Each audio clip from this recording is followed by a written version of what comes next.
Let's have a look at some of the sidecar action, some of the highlights. This is the first race on the day, and Peter Guest there, bike 51, ex-superbike racer, managed to simply run away with it. He definitely pulled the pin early on.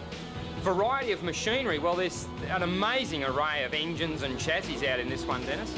Certainly is, Greg, from 1100cc four-stroke machines, which are pretty favoured by the majority of the competitors, down to a 500cc two-stroke in the Darren Trelaw Chivos entered machine.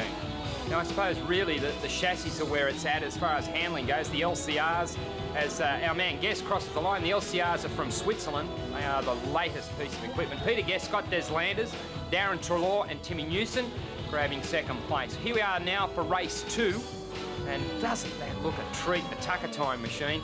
Here's Peter Guest coming up into pole position.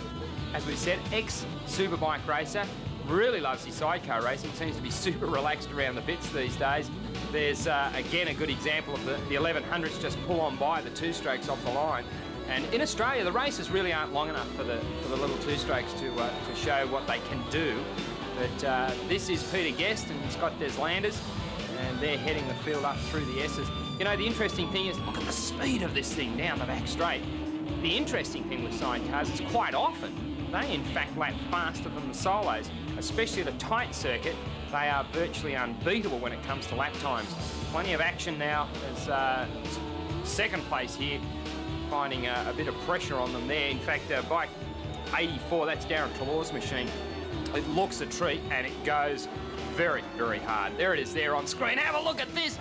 Sideways, in fact, going for a full 360 or at least a 180. And it just goes to show the horsepower that you can get from a 500cc sidecar engine. Well, that's it. The second race, Peter Guest, Scott Deslanders doing it again. Totally dominant, 2 out of